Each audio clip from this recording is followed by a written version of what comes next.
Hello दोस्तों, नमस्ते।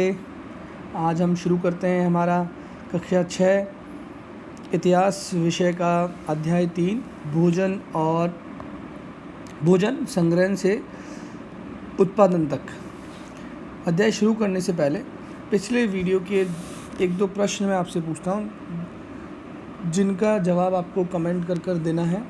तो पहला जो है आपको बताना है कि हुसंगी जो पुरास्थल था वो कहाँ स्थित है,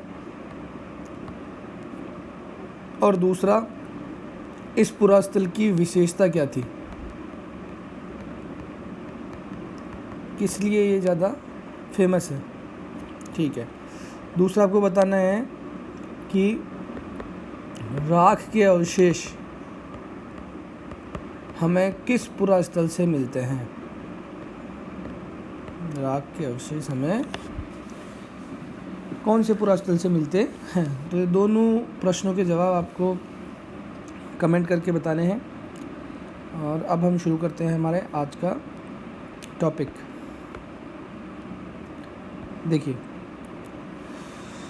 भोजन संग्रह से उत्पादन तक। तो हमने पिछले अध्याय में पढ़ा था कि मानव ने जब से खेती करना या कृषि करना शुरू कर दिया था,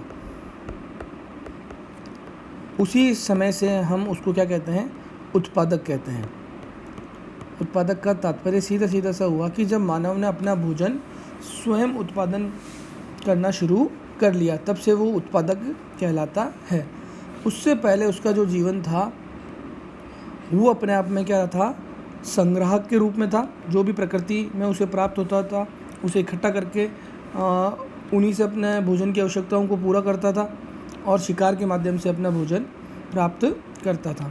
तो हमें ध्यान रखना है कि भाई संग्राहक से उत्पादन की तरफ जो मानव गया वो किस प्रकार गया, कौन सी परिस्थितियाँ थी, कैसे उसने उत्पादन करना शुरू किया, वो सारी चीज़ें अपन इस अध्याय में देखेंगे। और उत्पादन करने के बाद में उसके जीवन में क्या क्या परिवर्तन आए, या यूँ कहें कि कृषि करना जब उसने शुरू कर दिया तो उसके जीवन में क्या क्या परिवर्तन आए। और हमें पता है कि कृषि करना जब से मानव ने शुरू किया, उस काल को हम किस काल से जानते हैं, नवपाषाण काल से जानते हैं। जब मानव ने क्या करना शुरू कर दिया था, खेती करना शुरू कर दिया था। और इससे पहले का, नवपाषाण काल से पहले का जो भी काल है, वो सारे के सारे, या यूँ कहें कि मध्य पाषाण काल तक का जो मानव था, पूरा पाषाण मध्य पाषाण काल तक का जो मानव था, वो अपने आप में किस प्रकार का जीवन जी रहा था, एक संग्राहक और शिकारी के रूप में अपना जीवन व्यतीत कर रहा था। तो अपन इस अध्याय में पढ़ेंगे कि नवपाषाण कालीन जो परिवर्तन आए मानव के जीवन में, उनके बारे में पढ़ेंगे। और नवपाषाण काल से उसकी संस्कृति पर क्या प्रभाव पड़ा, किस प्रकार से उसका स्थायी जो जीवन है वो शुरू हुआ, वो सारी कुछ बातें हैं अपन इस अध्याय में पढ़ेंगे। तो देखिए, नई-नुओं का भोजन। आज नई-नुओं अपना पसंदीदा खाना खा रही थी, चावल, स्क्वाश, कद्दू, बीन्स और गोश्त।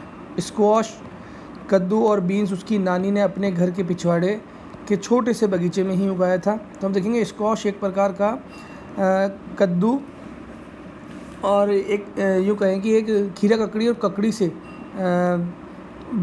बड़ी एक सब्जी होती है, जो सामान्यतः जो है पूर्वोत्तर राज्य है वहाँ पर उगाई जाती है। अब देखिए, खाते खाते नई-नुओं को पिछले दिनों अपनी स्कूल की तरफ से की गई यात्रा के दौरान मध्य प्रदेश में खाए खाने की याद आ गई। वह कितना मसालेदार था, पर वह ऐसा क्यों था। तो अपन समझेंगे इस अध्याय के अंदर कि भोजन जो है वो क्षेत्रीय विभिन्नताओं के कारण जो अलग अलग परिवर्तन हमें देखने को मिलता है। हम देखेंगे कि एक विशेष क्षेत्र में एक विशेष प्रकार का ही भोजन उत्पादित किया जाता है। तो ये सारे जो परिवर्तन हैं वो परिवर्तन क्यों हैं, इसकी शुरुआत कहाँ से हुई, मानव ने उत्पादन करना कब से शुरू किया, या यूँ कहें हम कि नवपाषाण काल की शुरुआत जो है वो कब से हुई, कौन सी भौगोलिक परिवर्तन थे जिनकी वजह से ये जो मानव का एक उत्पादक का जो रूप है या मानव ने जो उत्पादन करना शुरू किया वो इसके लिए जिम्मेदार रहा। तो देखिए, विभिन्न प्रकार के भोजन।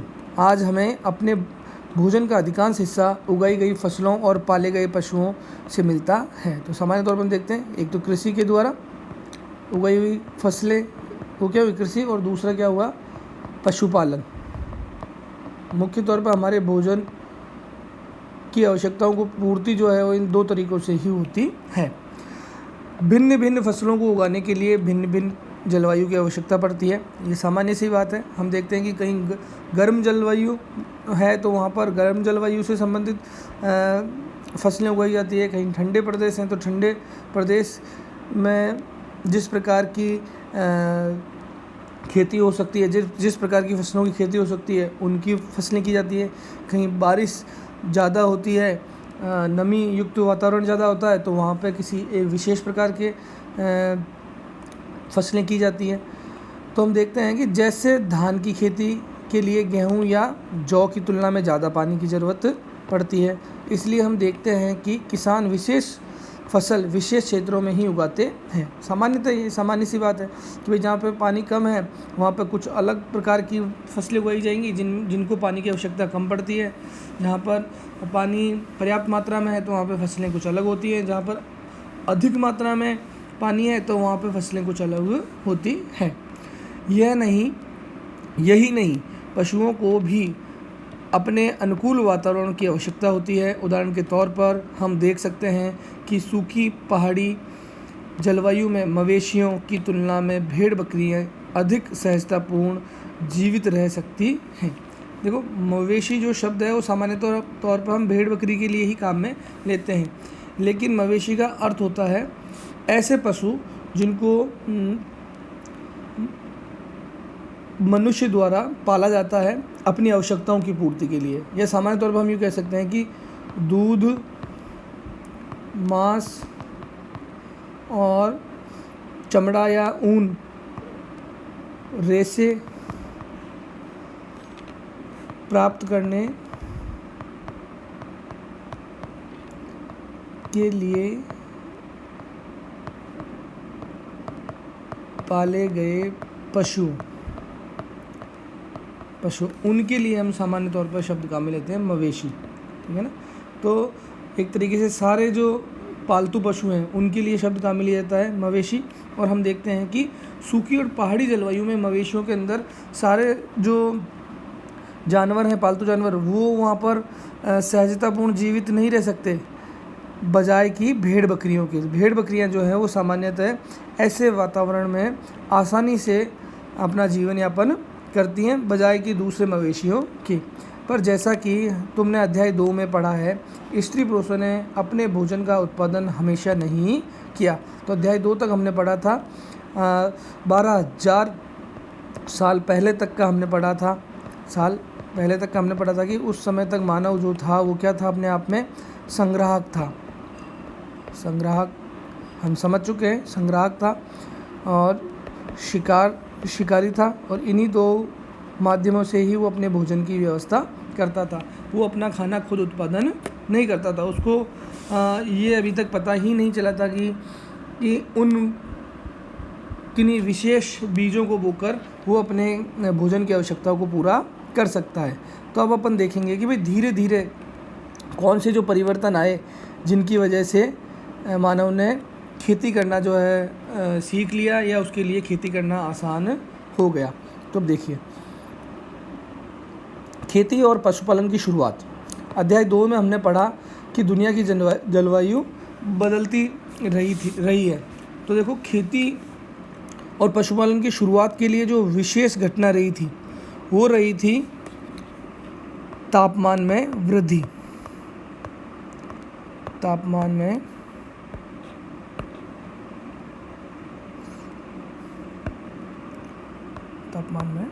वृद्धि।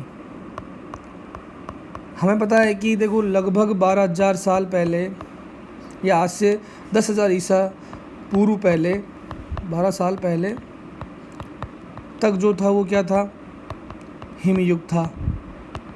और हिमयुग में हमने पहले ही चर्चा कर ली कि हिमयुग में क्या था कि चारों तरफ बर्फ़ की चादर बिछी हुई थी। तो कृषिगत परिस्थितियाँ जो थी वो अनुकूल नहीं थी।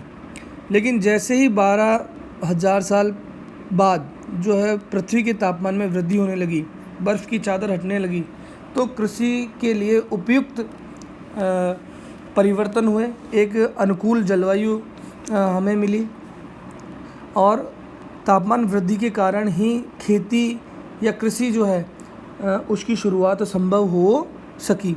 तो ये बात हमें विशेष तौर पर ध्यान रखना है।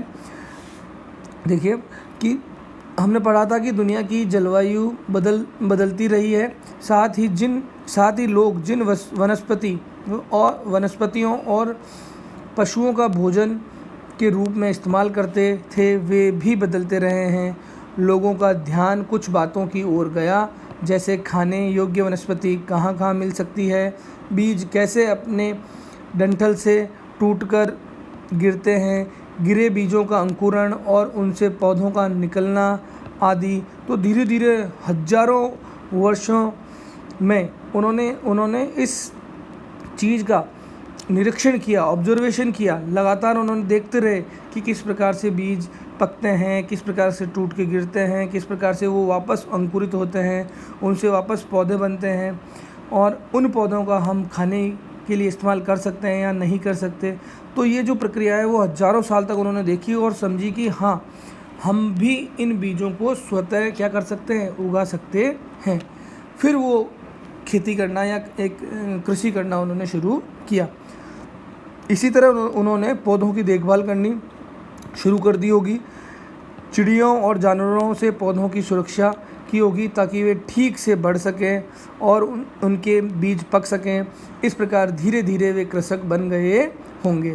तो खेती करना कैसे शुरू किया होगा उन लोगों ने, उसके बारे में अपन ने इस पैराग्राफ में थोड़ा सा समझा है। देखिए, इसी तरह लोगों ने अपने घरों के आसपास चारा रखकर जानवरों को आकर्षित कर उन्हें पालतू बनाया होगा। सबसे पहले जिस जंगली जानवर को पालतू बनाया गया था वह था कुत्ता। तो ये प्रश्न पूछा हुआ भी है बहुत बार कि सर्वप्रथम मानव ने किस जानवर को पालतू बनाया था, और कुत्ते को जो पालतू बनाया था वो उसके पीछे कारण रहा।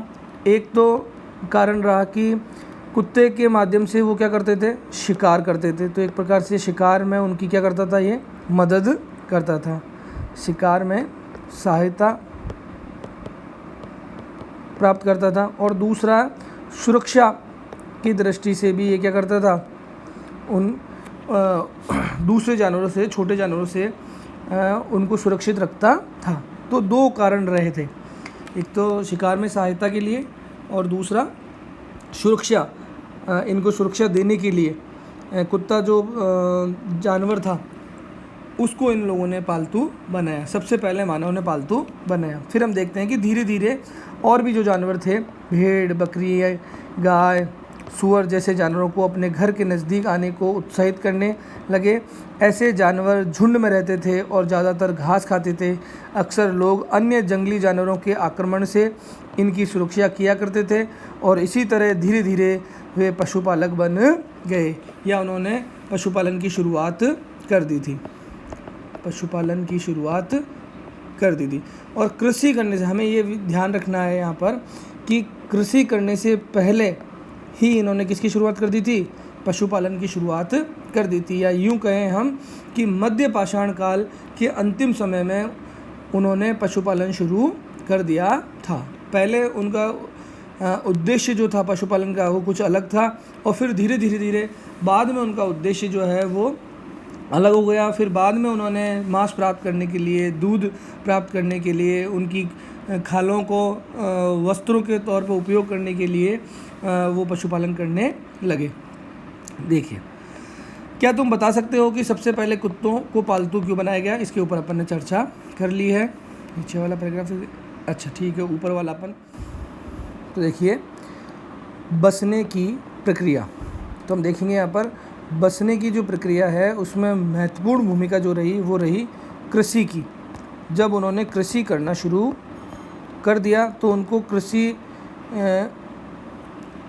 कृषि के या फसलों को बचाने के लिए सुरक्षा की दृष्टि से फसलों के पकने तक जो है एक जगह रहना पड़ा, और एक जगह रहने की जो प्रक्रिया है उसी को हम कहते हैं बसने की प्रक्रिया। अब देखिए, लोगों द्वारा पौधे उगाने और जानवरों की देखभाल करने को बसने की प्रक्रिया नाम दिया गया। तो हमें ध्यान है, एक तो खेती के लिए, एक तो किसके लिए, कृषि के लिए, और दूसरा किसके लिए, पशुपालन के कारण। पशुपालन के कारण लोग जो है एक जगह टिक कर रहने लगे। अपनाए गए ये पौधे तथा जानवर अक्सर जंगली पौधों और जानवरों से थोड़े से भिन्न होते थे। क्यों भिन्न होते थे? देखो, इसकी वजह बताई हुई है नीचे। इसकी वजह यह है कि बसने की प्रक्रिया की दिशा में अपनाए गए पौधों या जानवरों का लोग चयन करते थे। वो चुनते थे जितने भी जो आसपास जितने भी जीव जंतु हैं उनमें से, और जो प्राकृतिक रूप से जो पौधे मिलते हैं उनमें से उन्होंने चयन किया, और उनका चयन किस आधार पर होता था? तो देखिए, उदाहरण के तौर पर लोग उन्हीं पौधों और जानवरों का चयन करते थे जिनके बीमार होने की संभावना कम होती थी। मतलब किसी विशेष क्षेत्र के अंदर जो लंबे समय तक टिक सके और उस परिस्थिति में अपने आप को ढाल सकें, ऐसे जानवरों को और ऐसे पौधों का वो खेती के लिए उपयोग में लेते थे।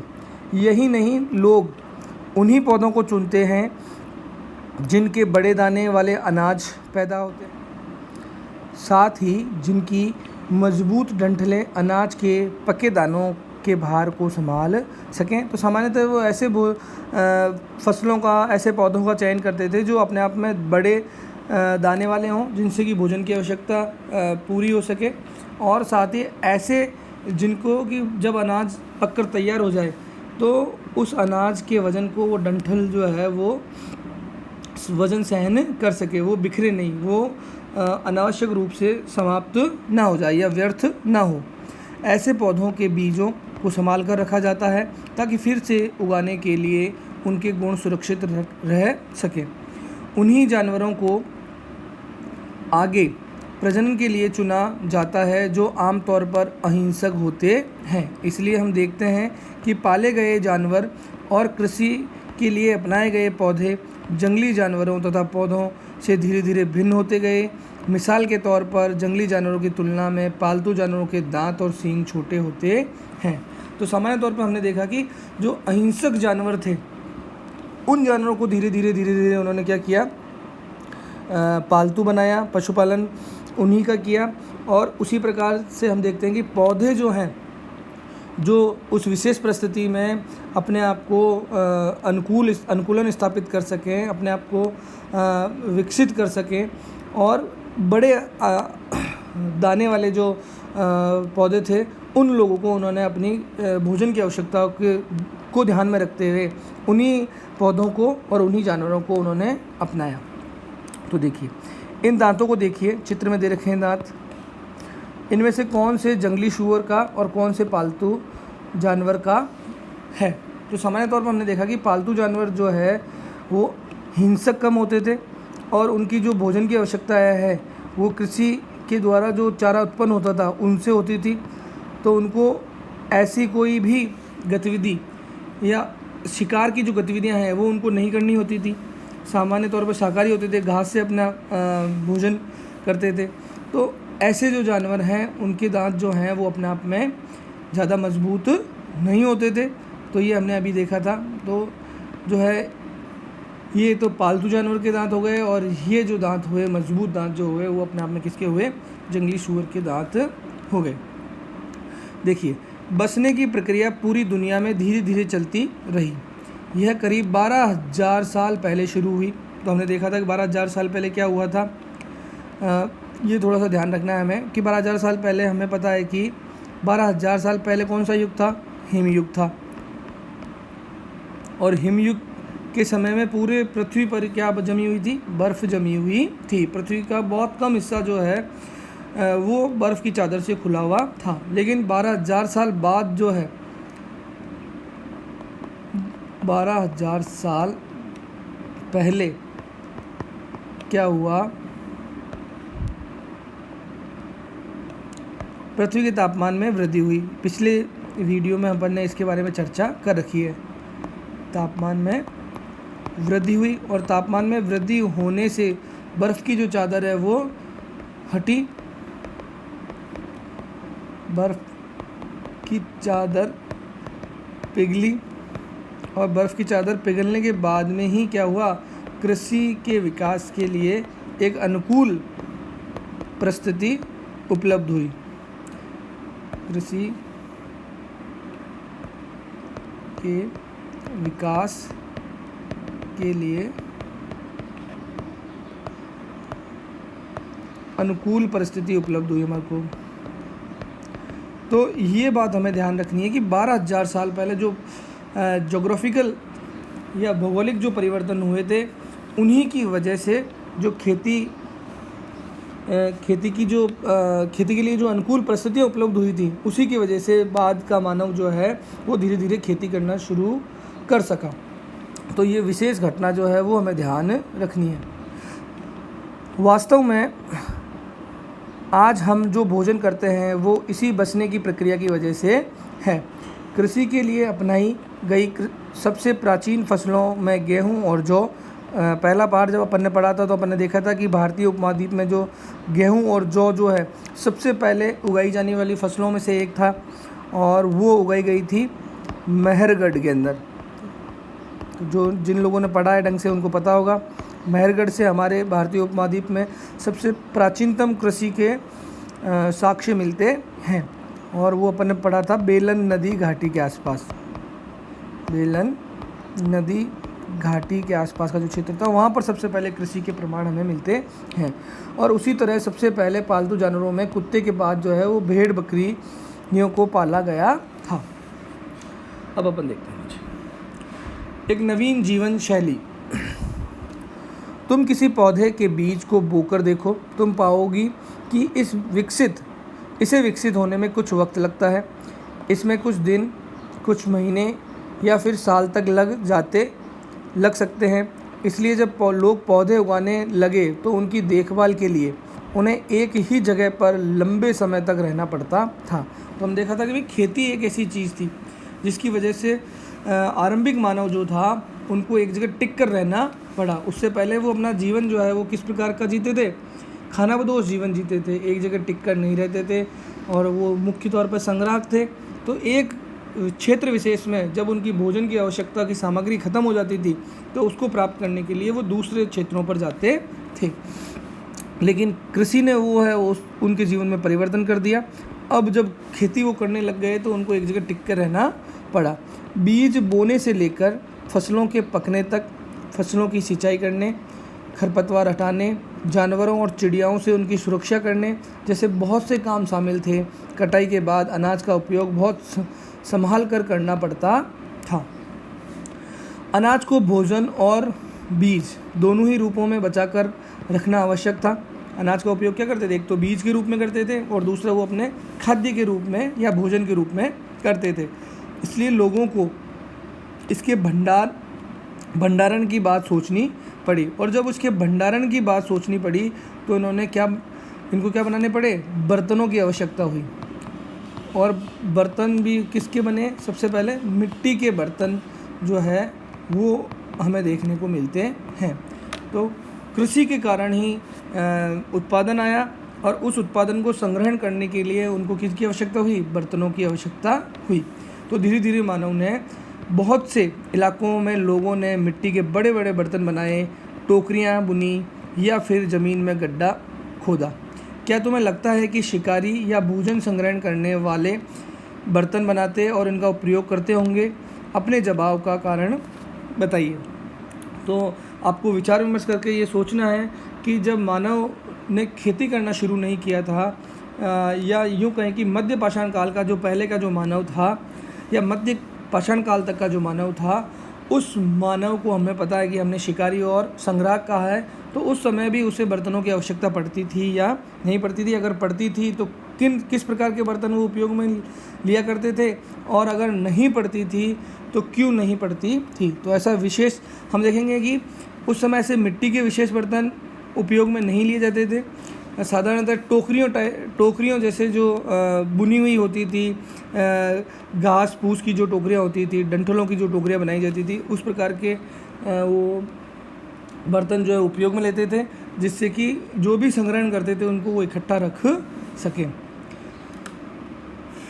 आगे देखिए, जानवर, चलते फिरते खाद्य भंडार क्यों इकट्ठा, तो अब देखेंगे अपन कि भाई इनको क्यों आवश्यकता नहीं पड़ी थी बर्तनों की, कि इनकी भोजन की आवश्यकता जो है वो एक तो प्रकृति के जो उत्पाद थे उनकी वजह से, और दूसरा फिर उन्होंने जब पशुपालन शुरू कर दिया था तो एक तरीके से जो उनके जो जानवर होते थे उन्हीं से वो मांस प्राप्त करते थे, और उन्हीं से जब वो मांस प्राप्त करते थे तो एक प्रकार से उनके जो भोजन की आवश्यकताएं थी वो काफ़ी हद तक उनके ऊपर पालतू पशुओं के ऊपर वो निर्भर हो गए थे।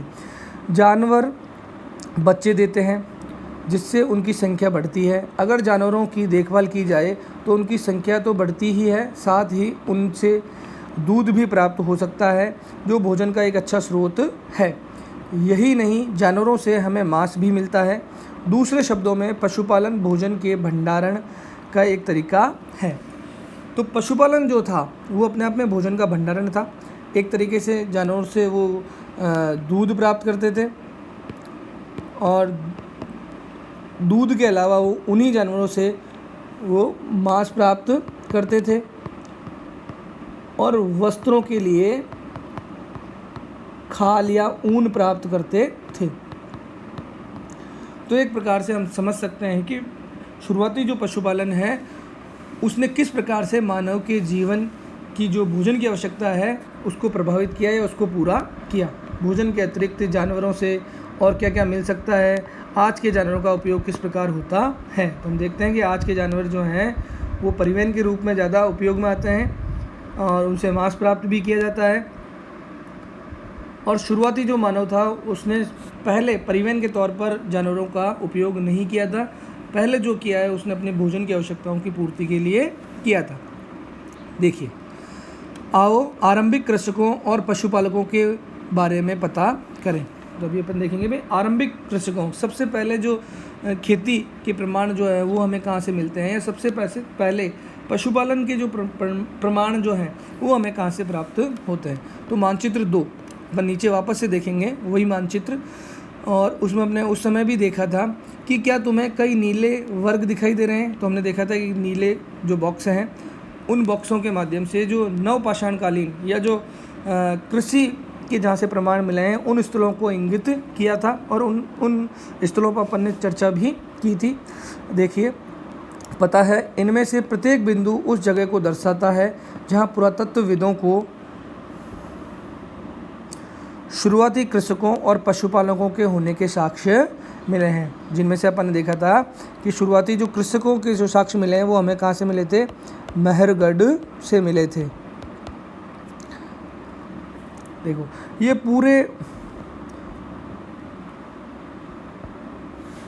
पूरे उपमहाद्वीप में पाए गए हैं। इनमें सबसे महत्वपूर्ण पश्चिमोत्तर क्षेत्र में, आधुनिक कश्मीर में और पूर्वी और दक्षिण भारत में पाए गए हैं। तो सबसे महत्वपूर्ण जो है वो मेहरगढ़ है। पश्चिमोत्तर मतलब भारत के पश्चिम और उत्तर क्षेत्र में स्थित है ये। और दूसरा हम देखेंगे कि कश्मीर के अंदर है। तो ये तो हो गया मेहरगढ़। यहाँ पे कश्मीर में हम देखेंगे कि बुर्ज होम एक स्थल है जहाँ से हमें खेती के प्रमाण मिलते हैं। गुफकराल भी है, अगर देखेंगे नीचे होगा तो उसका नाम भी लिखेंगे। पूर्वी भारत में हम देखेंगे कि दोजली हेडिंग, नीचे अपन देखेंगे दोजली हेडिंग। और दक्षिण भारत के अंदर भी बहुत सारे ऐसे स्थल मिले हैं जहाँ से खेती के प्रमाण हमें मिले हैं। देखिए, वास्तव में ये निर्दिष्ट स्थान कृषकों और पशुपालकों की बस्तियां थी या नहीं, इसे जांचने के लिए वैज्ञानिक खुदाई में मिले पौधों और पशुओं की हड्डियों के नमूनों का अध्ययन करते हैं। तो देखिए, सामान्य तौर पर वैज्ञानिक जो हैं वो उत्खनन के अंदर या खुदाई के अंदर जो चीज़ें हमें प्राप्त होती हैं उसके आधार पर उन्होंने ये अनुमान लगाया है कि ये बस्तियां जो हैं वो कृषक और पशुपालक बस्तियां थी या नहीं थी। तो एक तो उन्होंने पशुओं की जो हड्डियाँ मिली हैं उसके आधार पर, और दूसरे जो पौधे मिले हैं। तो सामान्य तौर पर जो पौधे हैं वो इतने लंबे समय तक तो बचे हुए नहीं रह सकते, लेकिन बहुत बार क्या होता था कि पौधों के जो बीज हैं वो अपने आप में किसी वजह से जल जाते थे, और जब कोई भी चीज़ जलकर कार्बनिक पदार्थ में बदल जाती है तो वो लंबे समय तक हमको टिकी हुई रहती है, वो गलती नहीं है। तो देखिए, इनमें से सबसे रोचक जले हुए अनाज के दानों के अवशेष हैं। ऐसा लगता है कि ये गलती से या फिर जानबूझकर जलाए गए होंगे। वैज्ञानिक इन अनाज के दानों की पहचान कर सकते हैं। इस तरह हमें पता चलता है कि इस उपमहाद्वीप के विभिन्न भागों में बहुत सारी फसलें उगाई जाती रही होंगी। वैज्ञानिक विभिन्न जानवरों की हड्डियों को भी पहचान कर सकते हैं। तो कुल मिलाकर हम कह सकते हैं कि वैज्ञानिकों ने जो जले हुए जो अनाज के दाने मिले हैं उनके आधार पर, और उन स्थानों से जो जानवरों की हड्डियां मिली हैं उनके आधार पर इन जो बस्तियों को उन्होंने कृषक या पशुपालक बस्तियां कहा है कि भाई यहाँ के जो लोग थे वो खेती करना जान गए थे, और जिन जानवरों की जो हड्डियां मिली हैं उनके आधार पर उन्होंने कहा कि भाई इन जानवरों को वो अपने पालतू जानवरों के रूप में उन्होंने चुना था या पाला था। आगे देखते हैं अपन। देखिए, नीचे की तालिका से तुम यह जान सकती हो कि कहाँ कहाँ अनाज और पालतू जानवरों की हड्डियों के अवशेष मिले हैं। सामान्य तौर पर हम देखते हैं कि कौन से पुरास्थल से कौन सी चीज़ हमें मिली है, तो ये हमें थोड़ा सा ध्यान रखना है, और ये भी ध्यान रखना है कि कौन सा पुरास्थल जो है वो कहाँ से प्राप्त हुआ है, कौन से स्थान पर स्थित है, ये ध्यान रखना है। तो सबसे पहले अपन देखते हैं मेहरगढ़, जो आधुनिक पाकिस्तान में है या भारतीय उपमहाद्वीप के उत्तर पश्चिमी क्षेत्र में है। अपन ने उस दिन देखा भी था, सुलेमान और किरथर की जो पहाड़ियाँ हैं उनके बीच में जो बेलन नदी घाटी है वहाँ पर स्थित है। अगर नीचे मानचित्र में भी अपन देखेंगे दोबारा तो वहाँ से देखिए, एक तो खेती के प्रमाण मिले हैं, और खेती में भी कौन सी फसलों के, ये विशेष तौर पर ध्यान रखना है, गेहूँ और जौ, और उसके अलावा जो है पशुपालन के प्रमाण भी मिले हैं। भेड़ बकरी और जो दूसरे मवेशी हैं उनके प्रमाण भी वहाँ से मिले हैं कि उनको उस समुदाय के द्वारा पाला जाता था। तो मेहरगढ़ इम्पॉर्टेंट है, ध्यान होना चाहिए आपको। उसके बाद में हम देखते हैं कि कोल्डी हवा। हम देखते हैं कि कोल्डी हवा जो है वो आधुनिक उत्तर प्रदेश में है, और एक नवपाषाणकालीन बस्ती है, और उसकी विशेषता जो है वो है कृषि के प्रमाण तो मिले ही हैं, लेकिन सबसे पहले जो चावल उत्पादन के प्रमाण हमें मिलते हैं भारतीय उपमहाद्वीप में वो मिलते हैं कि कहाँ से, कोल्डी हवा से। पहला चावल उत्पादन का स्थान जो है वो मिलते हैं अभी तक, कहाँ से मिलते हैं हमें, कोल्डी हवा से। मेहरगढ़ तो क्या है, लगभग हमने उस दिन भी बात की थी कि 7000 ईसा पूर्व, ये जो है वो है 6000 ईसा पूर्व का समय है लगभग। तो हमें पता है कि सबसे प्राचीनतम, अब देखो प्रश्न पूछा जाता है कि सबसे प्राचीनतम कृषि के साक्ष्य जो मिले हैं वो कहाँ से मिले हैं, मेहरगढ़ से मिले हैं, ठीक है। लेकिन ध्यान रखना है, सवाल ये पूछा जाए कि चावल की कृषि के सबसे प्राचीनतम साक्ष्य जो मिले हैं, तो उसका आंसर क्या होगा, कोल्डी हवा होगा। तो हमें ध्यान रखना है कि मेहरगढ़ से जो अनाज हमें मिला है वो गेहूँ और जौ मिला है, और कोल्डी हवा से हमें सबसे पहले किसके प्रमाण मिले हैं, चावल के प्रमाण मिले हैं, चावल की खेती के प्रमाण मिले हैं। फिर देखो, जानवरों की हड्डियों के टुकड़े मिले हैं, और तो पशुपालन के भी यहाँ से प्रमाण मिले हैं। फिर महागढ़ या महगरा, कहीं कहीं इसका नाम महगरा भी दिया गया है। तो देखो, महगरा से भी चावल के अवशेष मिले हैं, लेकिन ये कोल्डी हवा के बाद के हैं। और मवेशी मिट्टी के खुरों के निशान मिले हैं, और तो ये भी यहाँ से साक्ष्य प्राप्त हुए हैं कि यहाँ पे खेती और पशुपालन दोनों किए जाते थे। फिर देखो, गुफ कराल इम्पॉर्टेंट है, कहाँ पर है, कश्मीर में पूछा हुआ प्रश्न है पहले से ही कि गुफ कराल जो है एक तो कौन सी बस्ती है, नवपाषाणकालीन है। तो ये ध्यान रखना है, पहले तो हम जब भी कृषि की बात कर रहे हैं तो ये सारी बस्तियाँ कौन सी है, नवपाषाणकालीन है, नवपाषाणकालीन।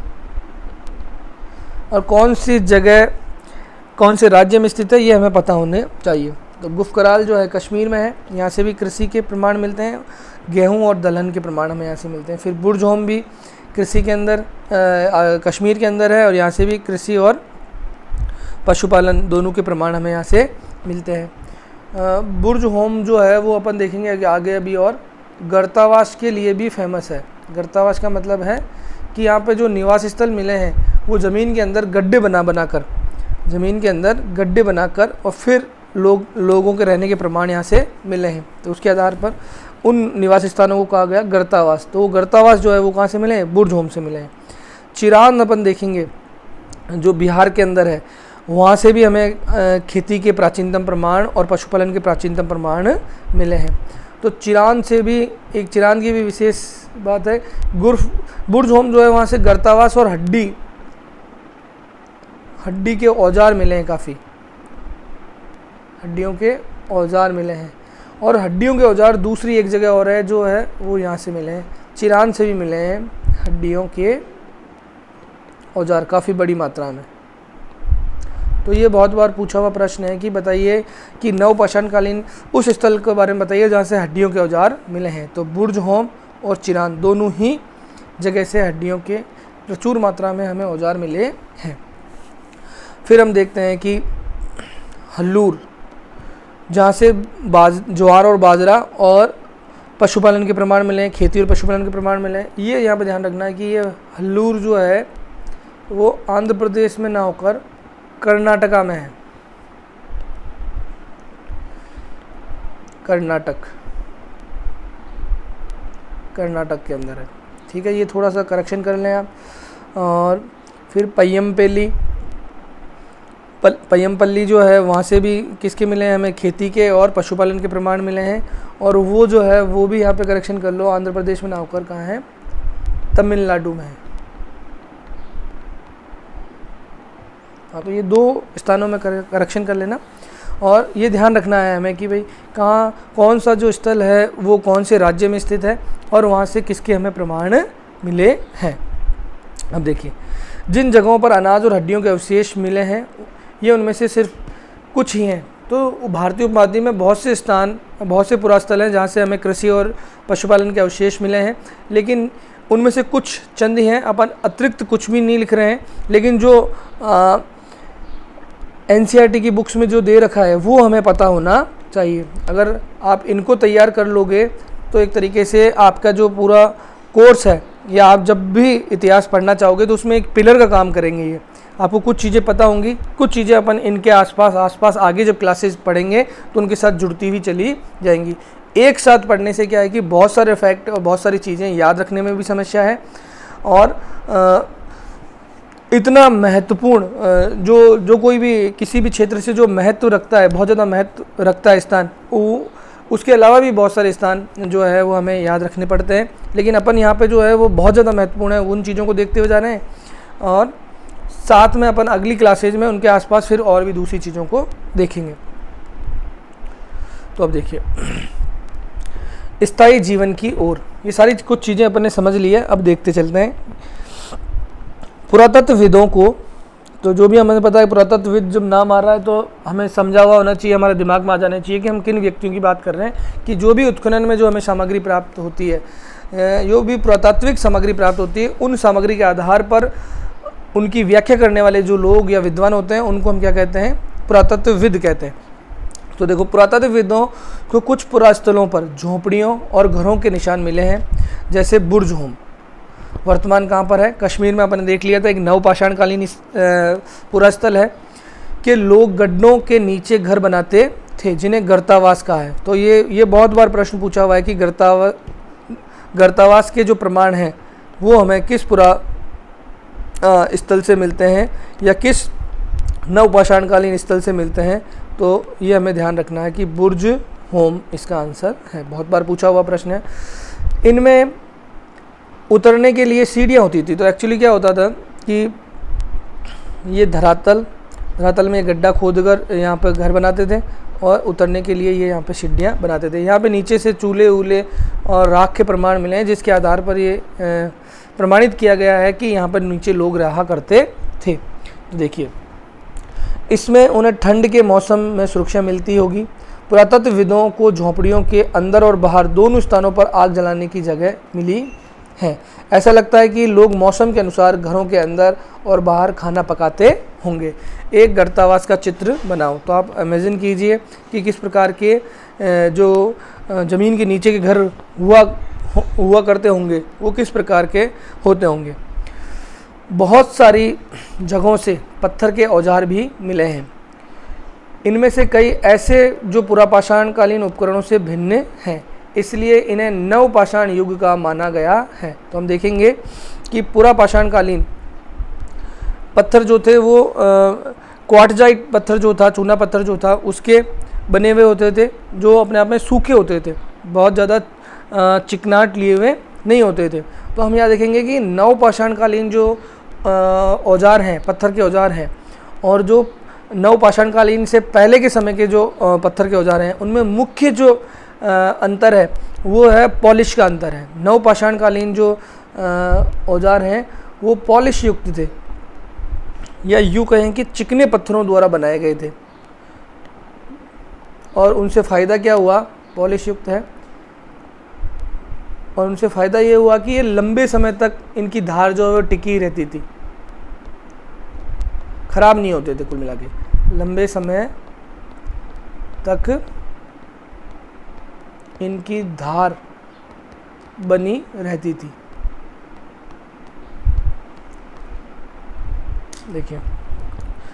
देखो इनमें से तो अब सामान्य तौर पर हमको नवपाषाणकालीन जो पत्थर के औजार हैं और नवपाषाणकालीन से पहले के जो पत्थर के औजार हैं, उनका एक अंतर हमें थोड़ा सा ध्यान रखना है कि नवपाषाणकालीन जो पत्थर के औजार हैं वो पॉलिश युक्त होते थे, अपने आप में चिकने पत्थर के होते थे, उनका उपयोग या उनसे फ़ायदा क्या हुआ उस समय के मानव को कि उनकी जो धार जो है वो उस पॉलिश के कारण या चिकनाई के कारण लंबे समय तक रहती थी। इनमें वे औजार भी हैं जिनकी धार को और अधिक पैना करने के लिए उन पर पॉलिश चढ़ाई जाती थी। ओखली और मूसल का प्रयोग अनाज और वनस्पति प्राप्त अन्य चीज़ों को पीसने के लिए किया जाता था। तो हम देखते हैं कि यहाँ से नवपाषाणकालीन जो जितने भी जो पुरास्थल हैं वहाँ से हमें ओखली और मूसल जैसे जो पत्थर के औजार हैं वो मिले हैं। और सामान्य तौर पर हमें पता है कि नवपाषाणकालीन जो मानव है वो क्या करना सीख गया था, उत्पादन करना सीख गया था। तो उसके पास अनाज आता था और उस अनाज को भोजन के लिए उपयोग में लेने के लिए वो उसको पीसता था। तो उसके ये प्रमाण के तौर पर हमें मिले हैं। आज हजारों साल बाद भी ओखली और मूसल का प्रयोग अनाज पीसने के लिए किया जाता है। ग्रामीण क्षेत्र में हम देखते हैं कि आज भी इसका उपयोग किया जाता है। उसी प्रकार प्राचीन प्रशस्त्र युगीन या औजारों का निर्माण और प्रयोग लगातार होता रहा।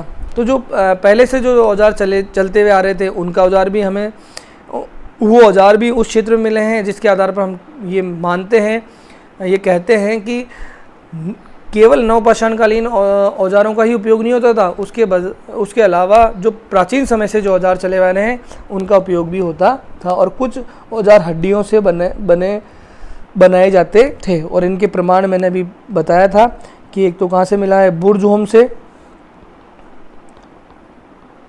और दूसरा मिला है चिरांद से।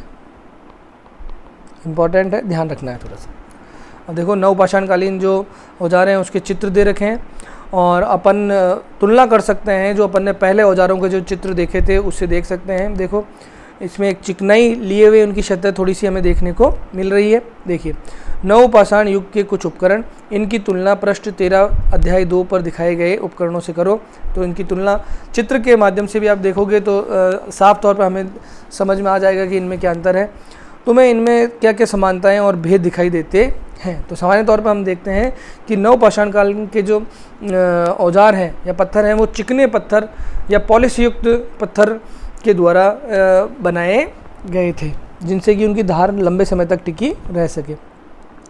अब देखिए नवपाषाण युग के पुरास्थलों से कई प्रकार के मिट्टी के बर्तन मिले हैं। तो हमने पहले से ही ये समझ लिया है कि जब नवपाषाण काल में खेती करना शुरू कर दिया था और खेती के जो उत्पादन होता था उस उत्पादन को संग्रहण करने के लिए उनको किसकी आवश्यकता पड़ी, बर्तनों की आवश्यकता पड़ी। और उन्हीं संग्रहण के लिए उन्होंने क्या बनाए, मिट्टी के बर्तन बनाए, जो हमें बहुत सारे नवपाषाणकालीन जो स्थल हैं उनसे प्राप्त हुए हैं। कभी कभी इन पर अलंकरण भी किया जाता था। अलंकरण का मतलब है इन पे कुछ पेंटिंग, चित्रकारी भी किया जाता था जिससे सुंदर दिखाई दे सके। बर्तनों का उपयोग चीज़ों को रखने के लिए किया जाता था। धीरे धीरे लोग बर्तनों का प्रयोग खाना बनाने के लिए भी करने लगे। तो सबसे पहले जो बर्तन का उपयोग किया गया वो किसके लिए किया गया? अनाज को सुरक्षित रखने के लिए या संग्रहण करने के लिए। उसके बाद में फिर लोगों ने खाने बनाने के अंदर भी इनका प्रयोग किया। चावल, गेहूं, दलहन जैसे अनाज अब आहार का महत्वपूर्ण हिस्सा बन गए थे, क्योंकि लोग अब क्या उत्पादक बन गए थे और शिकार और संग्राहक या प्रकृति के ऊपर जो उनकी निर्भरता थी वो धीरे धीरे कम हो गई थी, और उनके द्वारा उत्पादित जो फसलें थी या अनाज थे उनके माध्यम से वो अपनी भोजन की ज़्यादातर जो हिस्सा है उसको पूरा करने लगे थे। इसके साथ साथ अब लोग कपड़े भी बुनने लगे थे, और कपड़े बुनने के लिए किसकी आवश्यकता हुई? कपास की। कपास से रेशे बनाए गए थे। तो कपास की खेती के प्रमाण भी विश्व में सबसे पहले भारतीय उपमहाद्वीप में मिलते हैं। कपास की खेती के प्रमाण, और ये भी हमें कहाँ से मिलते हैं? मेहरगढ़ से मिलते हैं, और बेलन नदी घाटी क्षेत्र में मिलते हैं, और विश्व में सबसे पहले प्रमाण है ये कपास की खेती के। इसके लिए कपास जैसे आवश्यक पौधे उगाए जा सकते थे। क्या ये परिवर्तन हर जगह एक साथ ही आ गए होंगे? ऐसा नहीं है। ये ज़रूर समझने वाली बात है, आपने पहले भी समझा था कि ये जो परिवर्तन है, ऐसा नहीं है कि जब हम 7000 ईसा पूर्व की बात करते हैं या लगभग आज से 8000 9000 साल पुरानी बात करते हैं, तो उन लोगों ने सभी जगह के मानवों ने एक साथ खेती करना सीख लिया था।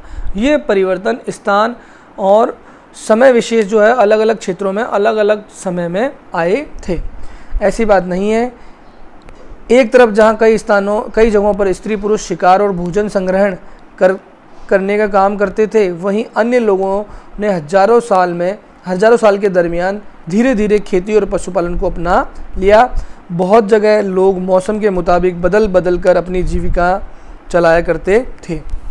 तो देखिए, ऐसा नहीं है कि सारी जो नवपाषाणकालीन जो विशेषताएं हैं वो सभी जगह एक साथ प्रकट में आ गई। धीरे धीरे लोगों ने जैसे जैसे लोग अपने प्राकृतिक पर्यावरण से, परिस्थितियों से सीखते चले गए, वैसे वैसे धीरे धीरे उन्होंने कृषि के कार्य को और पशुपालन के कार्य को अपनाया था। तो देखो, क्या तुम कल्पना कर सकती हो कि इस पात्र में क्या रखा होगा? तो हमने देखा था ये नवपाषाणकालीन अपने आप में मिट्टी का बर्तन है, और ये सामान्य तौर पर अनाजों को संग्रहण करने के काम में आता था। अब देखिए, पुरातत्वविद बहुत स्पष्ट रूप से इस बारे में कुछ नहीं कह सकते। किसके बारे में? अन्य रीति रिवाजों के बारे में। ये बहुत अच्छी तरीके से वो नहीं बता सकते कि भाई उस समय के मानव की कौन कौन सी रीति रिवाज, परंपराएं, संस्कृतियाँ रही थी, क्या वो करते थे, समाज किस प्रकार का था, समाज में किसी विशेष प्रकार की परंपराओं को माना जाता था या नहीं माना जाता था। तो ऐसी कोई विशेष या स्पष्ट तौर पर कोई इनको साक्ष्य नहीं मिले हैं। लेकिन फिर भी विद्वानों ने ऐसे किसानों का अध्ययन किया है। इनमें प्राय कृषक और पशुपालक समूह में रहते हैं, जिन्हें जनजाति कहते हैं। तो हम देखेंगे अभी जनजाति की पूरा एक पैराग्राफ है, इसमें अपन पूरा समझेंगे कि जनजाति की क्या विशेषताएं हैं। और आगे देखिए, विद्वानों ने पाया है कि ये लोग कुछ ऐसे रीति रिवाजों को मानते हैं जो संभवतः पहले से ही प्रचलित रहे हैं। ऐसा कोई नए रीति रिवाज उन्होंने शुरू नहीं किए। संभवतः जो पहले से प्रचलन में जिस प्रकार की रीति रिवाज थे उन्हीं को उन्होंने अपनाया, उन्हीं को उन्होंने परिष्कृत करने का प्रयत्न किया। तो अब देखिए, जनजाति, प्राय जनजाति के लोग छोटी छोटी बस्तियों में रहते हैं। ज़्यादातर परिवार एक दूसरे से संबंधित होते हैं और इस तरह परिवारों के समूह मिलकर जनजाति का निर्माण करते हैं। तो सामान्य तौर पर हम देखते हैं कि जनजाति की विशेषता क्या है।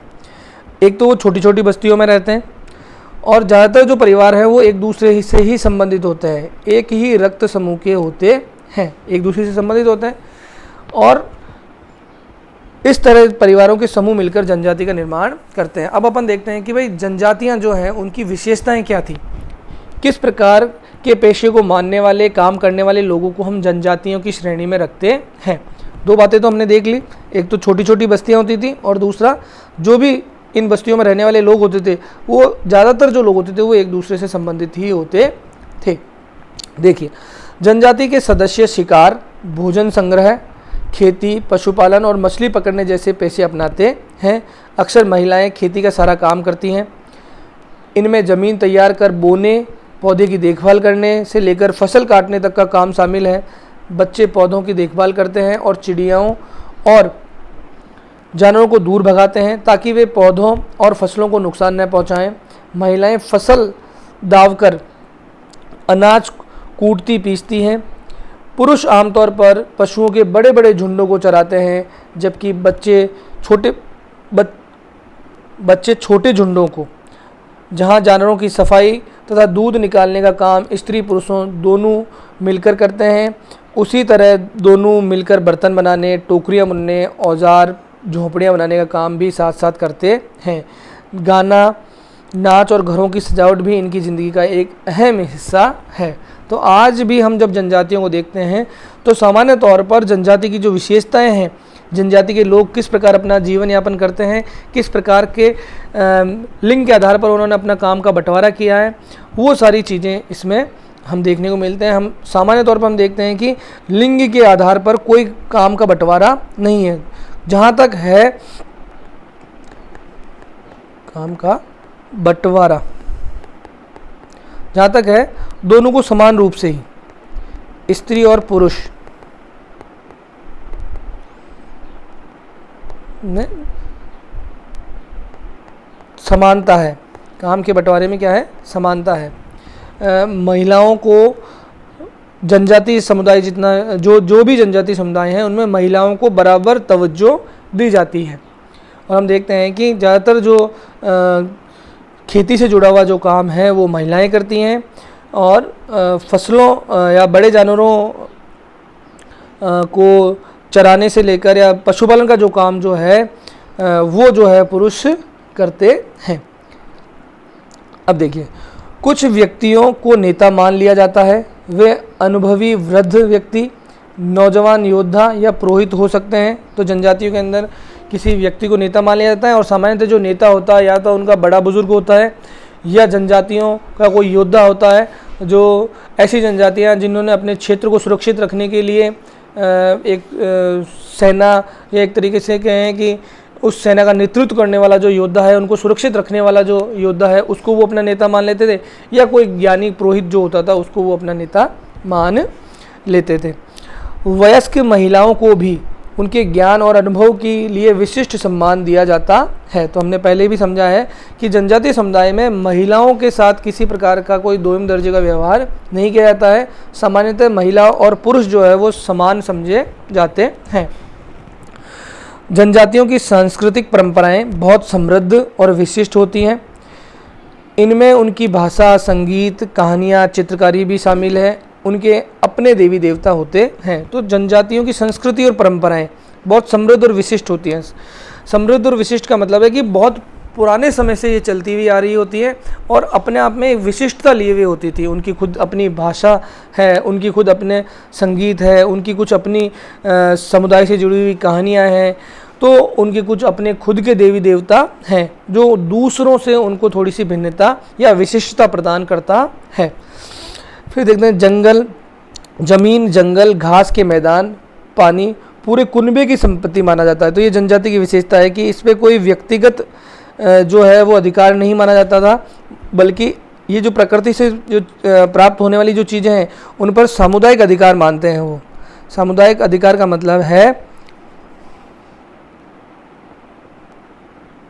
सामुदायिक अधिकार का मतलब है कि पूरे के पूरे समुदाय का या समाज का इन लोगों पर, इन चीज़ों पर अधिकार है, जिनका उपयोग सभी एक साथ करते हैं। इनमें गरीब और अमीर के बीच कोई खास अंतर नहीं होता। ऐसा कोई होता ही नहीं है कि एक समुदाय या जनजाति के अंदर कोई व्यक्ति या कोई वर्ग विशेष बहुत ज़्यादा अमीर हो या बहुत गरीब हो। इसलिए जनजाति समाज अन्य समाजों से भिन्न है। इन अन्य समाजों के बारे में तुम आगे पढ़ोगी, और हम देखेंगे कि जनजाति के अलावा जो अन्य समाज हैं उनके बारे में हम आगे और पढ़ेंगे। तो देखिए, पुरुषों द्वारा किए जाने वाले कामों की एक सूची बनाओ। महिला क्या क्या काम करती हैं, ऐसे कौन से ऐसे काम हैं जो स्त्री पुरुष दोनों करते हैं। तो ऊपर जो अपन ने पढ़े थे उसके आधार पर आप इसकी जो सूची है वो बना सकते हैं और समझ सकते हैं कि वास्तव में जनजाति समुदाय जो है वो किस प्रकार से दूसरे समुदायों से अलग है। और बाकी पढ़ेंगे अपन अगले वीडियो में।